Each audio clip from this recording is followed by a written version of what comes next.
Alright guys, welcome back to another Big L Devlin video here at the house of Devlin. Now this video is all about, well, it's a sequel really to the series of videos I did on Doorman, or my experiences of being a doorman. And this is all about my fellow doormen, i.e. the friendships that I made whilst I was protecting pubs and clubs from drunk hooligans and all the rest of it. Now when you first start off at the door, especially when I was a self-employed doorman. I didn't work for a company that sorted me out work. I had to rely on word of mouth and a good reputation to get my work. When I first started work, I actually started working a few of the smaller doors all by myself. And that's quite dangerous, and it's also quite hard, because if you get someone who causes a fight with you and you lose, you're going to get your head kicked in and there's no one there to protect you. So eventually, obviously, you try to get onto a door where there's a really good team of lads you get on with, lads which almost in some ways, especially once you're on the door, feel like brothers, because at the end of the day, in some ways, your life depends on them. Your health, your safety depends on them watching your back in case you get glassed from behind or stabbed or just simply punched and knocked out. You need them there to make sure that you're okay. And vice versa as well. You need to show them that same camaraderie. Now I was lucky, I got onto a regular door very, very early on. It only took me a couple of weeks really before I got onto the door, which later would become my regular over in Coventry. And the door that I worked for typically was either a 2-man or a 3-man door. It was either me and my head doorman, or me, my head doorman, and one of the other lads, which sometimes rotated between 1 or 2 guys, and I'll get on to them in a minute.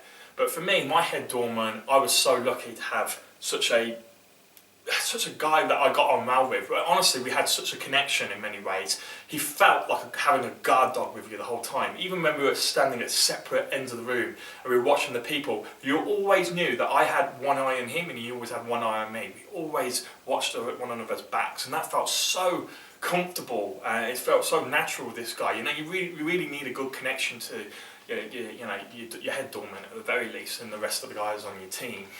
And he, for me, was like an uncle in some ways. He was like family. He actually took me into his own home on New Year's Eve and things like that. So your lives do merge for a period of time.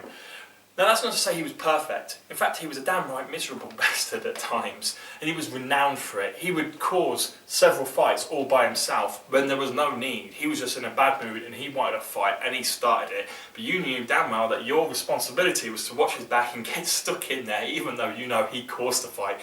You're not there to talk about who started it. You're there to protect your fellow doorman, and that's it.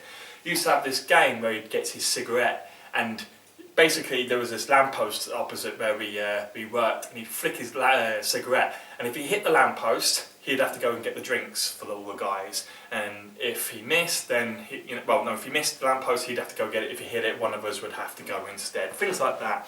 And he used to have this signature trademark. You all start to pick up the habits. When he was about to hit someone or get into a fight with someone, he'd go like this, he'd get his fingers, like he was doing some kind of Jedi mind trick or something. He goes, "You're giving me a headache," and all of a sudden, bang. But honestly, he was such a great guy. But oh God, as well as this, one of the things which was quite nice, when I was on the door with him, I used to get the attention from the ladies because he was ugly. And I don't mean that in a bad way. He was ugly in a good way. Some women would have liked him, right? But he actually had this Staffordshire Bull Terrier, which is a breed of dog over here in England, and he looked identical to the dog. The dog was built like him, big, muscular, short. And he had the same face as the dog as well. It was absolutely hilarious. The other doorman though that I sometimes worked with, one of them was this really tall fella, well over 6'5", 6'6". I think he was 6'7" actually. Very tall, incredibly good looking, great physique, 6-pack, the whole lot. And he never got trouble because, not from the girl, well, he was great to have on the door because the girls loved him. The women threw themselves at him, and he had a girlfriend, and to be honest, he was quite loyal to his girlfriend, but nonetheless, I certainly never saw him cheating, but he had some great, he was just great for handling the women, but he was also quite nifty with the guys as well, if the guys caused trouble, because he was so tall. I remember once we had this really short guy, he must have been about 5'2", something like that. He just held his head, and the guy was swinging at him whilst he was being held there. So he was quite useful as well. We also had one other guy who was on there from time to time. He's not really worth mentioning though, because he was just a standard kind of guy.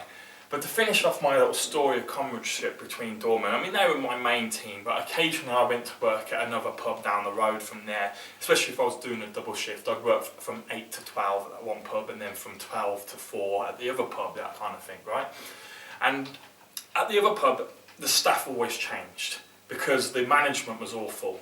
They overrode, you knew how to stop trouble, and that was to stop it coming into the pub. So if you barred someone, you knew they weren't allowed back in, but the management never allowed that. You had to let them in. You had to let them into the, because they're money at the end of the day. So the management override us, and as a result, the doorman, they leave after a while, You're just there to make your money, and that's it. Anyway, one of the guys I used to work with there was this huge black man. Well, he's half caste, but, huge half caste black guy. And he was, when I say he was huge, he dwarfed the other guy I just mentioned. He was easily 7 foot. He weighed 30 stone, naturally, just born that way. And he just was huge. He was such an intimidating presence. Consequently, we hardly ever got any trouble. And he liked to throw his weight around as well. He was a bit of a dick. But he was so good for just quelling. Most guys would not touch him. But then occasionally you'd get one guy who was fearless, who had the heart of a lion, and they just wanted to fight, and they did not care. Now, unfortunately for him, this big guy was a crap fighter. Couldn't fight his way out of a paper bag. He just relied on his size. I suppose he never had a fight hardly, because no one would ever go up against him. And, if you fell on his back, he was like a turtle almost. You couldn't get back up. You had to help him up. You had to pull him back up off his back, right? But this one guy, I remember, because he was so tall, this guy was quite small. He was about 5'5", 5'6", something like that. And he managed to smash a bottle, right? And I saw this happening when I was coming over at the time. But the guy's there, the only thing, he can't stab the guy in the face or on the neck or any fleshy part, so he's trying to swing at him, and the big guy's like, as I say, he doesn't know really what to do. So he stabs him in the one place he can get, right in the hand, a piece of glass into his hand. He's still got that scar to today. Anyway, he wasn't really a friend, but it was quite a funny story, to say, him trying to get up off his back and all the rest of it if he ever got pushed over. But really, Doorman, we really do form a brotherhood, especially if you're on a really good team. And I just thought I'd give you that little insight into some of the stories I had with the guys that I got on now with. Alright guys, well, thanks for watching. Remember to like, comment, subscribe as always, share the video, and of course, come see me on my Twitter. There'll be a link somewhere, but it's at Devlin also. So nice one guys, and see you soon.